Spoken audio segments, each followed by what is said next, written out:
ദൈവനാമത്തിന് മഹത്വം ഉണ്ടാകട്ടെ. പന്തളം അപ്പോസ്തോലിക് മിനിസ്ട്രി മീഡിയയുടെ വചനധ്യാനത്തിലേക്ക് ക്രിസ്തുയേശുവിൻ്റെ ധന്യനാമത്തിൽ ഏവർക്കും സ്നേഹവന്ദനം. ഇന്നത്തെ നമ്മുടെ അല്പസമയത്തെ ധ്യാനത്തിനായിട്ട് എടുത്തിരിക്കുന്ന വേദഭാഗം വിശുദ്ധ യോഹന്നാൻ്റെ സുവിശേഷം 1:12. അവനെ കൈക്കൊണ്ട് അവൻ്റെ നാമത്തിൽ വിശ്വസിക്കുന്ന ഏവർക്കും ദൈവമക്കളാകുവാൻ അവൻ അധികാരം കൊടുത്തു. അവനെ കൈക്കൊണ്ട് എന്ന് പറഞ്ഞാൽ ക്രിസ്തുയേശുവിനെ കൈക്കൊണ്ട് അവൻ്റെ നാമത്തിൽ വിശ്വസിക്കുന്ന ഏവർക്കും ഒരു പ്രത്യേകമായ അവകാശം ലഭിക്കുകയാണ്, ഒരു പ്രത്യേകമായ അധികാരം ലഭിക്കുകയാണ്. എന്താണ്? ദൈവമക്കളായി തീരുന്നു. നാം മനുഷ്യരായ നാം ദൈവമക്കളായി തീരുന്നു എന്നാണ് പറയുന്നത്. ഗലാത്യ ലേഖനം 3:26 എന്താണ് പറയുന്നത്? ക്രിസ്തുയേശുവിലെ വിശ്വാസത്താൽ നിങ്ങളെല്ലാവരും ദൈവത്തിൻ്റെ മക്കളായി തീരുന്നു. അപ്പോൾ ക്രിസ്തുവിലുള്ള വിശ്വാസത്താൽ, ക്രിസ്തു ആരാണ്? യേശു ക്രിസ്തു എന്ന് പറയുന്നത് ദൈവപുത്രനാണ്. ദൈവപുത്രൻ മനുഷ്യരെ രക്ഷിക്കാനായിട്ട് മനുഷ്യനായി പിറന്നു, കാൽവറിയിൽ യാഗമായി തീർന്നു, മരിച്ച് അടക്കപ്പെട്ടു, 3-ാം ദിവസം ഉയർത്തെഴുന്നേറ്റു, സ്വർഗത്തിലേക്ക് കരേറി, ഇനിയും നമ്മുടെ രക്ഷയ്ക്കായിട്ട് നമ്മെ ചേർത്ത് കൊള്ളുവാനായിട്ട് വരുവാനിരിക്കുന്ന കർത്താവിനെക്കുറിച്ചാണ് ഈ പറയുന്നത്. അപ്പോൾ നാം വിശ്വാസത്താൽ ദൈവത്തിൻ്റെ മക്കളായി തീർന്നിരിക്കുകയാണ്. അപ്പോൾ ഇതുതന്നെ നാം റോമാലേഖനം 8-ാം അധ്യായത്തിൽ വായിക്കുന്നത് എങ്ങനെയാണ്?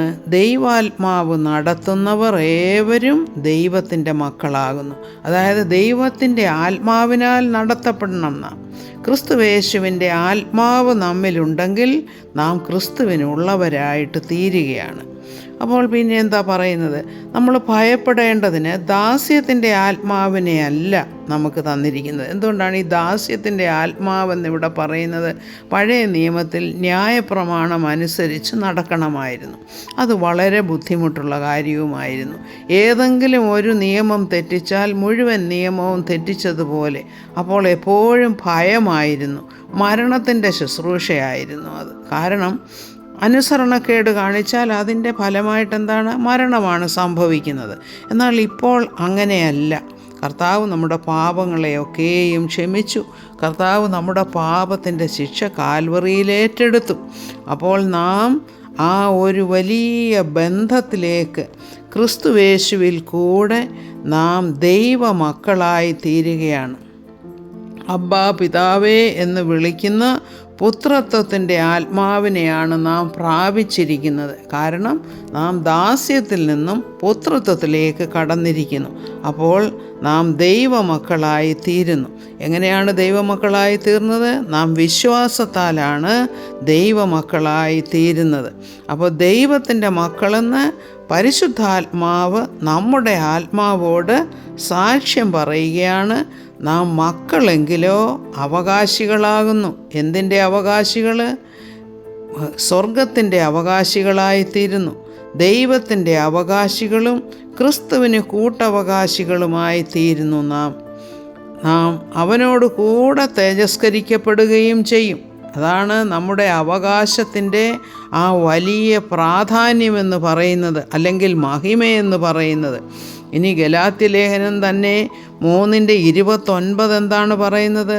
ക്രിസ്തുവിനുള്ളവർ എങ്കിലോ നിങ്ങൾ അബ്രഹാമിൻ്റെ സന്തതിയും വാഗ്ദത്ത പ്രകാരം അവകാശികളുമാകുന്നുവെന്ന്. നാം എങ്ങനെയാണ് അബ്രഹാമിൻ്റെ മക്കളായി തീരുന്നത്? അബ്രഹാമിനെ വിശ്വാസികളുടെ പിതാവാണെന്നാണ് വചനം ഘോഷിക്കുന്നത്. കാരണം ഒന്നും അറിയാതിരുന്ന, ദൈവമാരെന്നറിയാതിരുന്ന ഒരു കൂട്ടത്തിൽ നിന്നുമാണ് അബ്രഹാമിനെ വിളിച്ചു വേർതിരിച്ചത്. ഞാൻ കാണിപ്പാനിരിക്കുന്ന ദേശത്തേക്ക് നീ പോകുക എന്ന് പറഞ്ഞപ്പോൾ അബ്രഹാം അതനുസരിച്ച് അത് ഏറ്റെടുത്ത് തൻ്റെ പിതൃഭവനത്തെയും ചാർച്ചക്കാരെയും ഒക്കെ വിട്ടിട്ട് ഇറങ്ങുകയാണ് വാഗ്ദത്തം ചെയ്ത നാട്ടിലേക്ക് പ്രയാണം ചെയ്യുവാനായിട്ട്. അപ്പോൾ ആ വിശ്വാസത്താലാണ് അബ്രഹാം നീതീകരിക്കപ്പെട്ടത് എന്ന് നാം മനസ്സിലാക്കുന്നു. അങ്ങനെ വിശ്വാസികളെല്ലാം അബ്രഹാമിൻ്റെ സന്തതിയായിത്തീരുന്നു.